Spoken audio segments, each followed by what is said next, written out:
The honourable member for Boothby.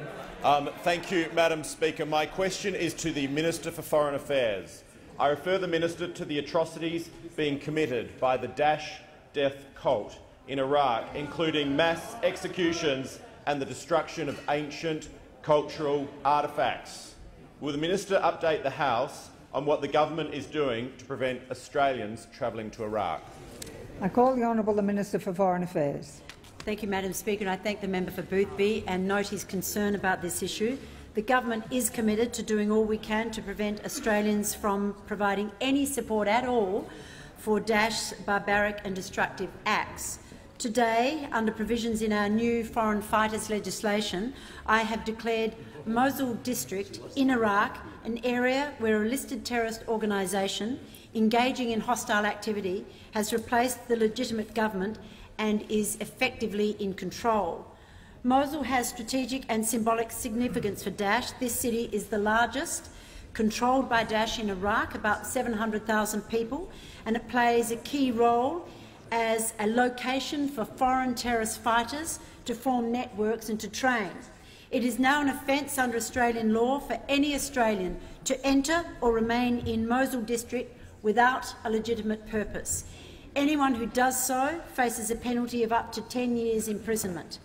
Since taking control of Mosul last year, Daesh has directed its terrorist activities from this district. It's used terrorist attacks extensively against civilians and carrying out mass executions and beheadings.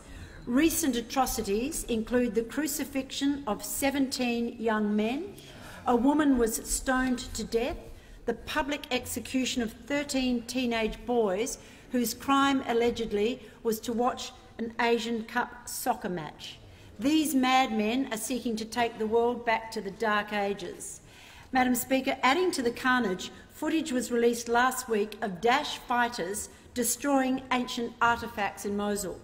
These thugs were using sledgehammers to wantonly destroy priceless cultural heritage items dating back thousands of years.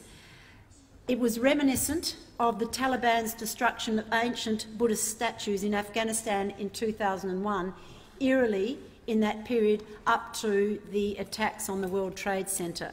Madam Speaker, these utterly uncivilised acts have been universally condemned. The United Nations has called for urgent action by the Security Council, as this type of cultural destruction only further fuels extremism and promotes further conflict in Iraq.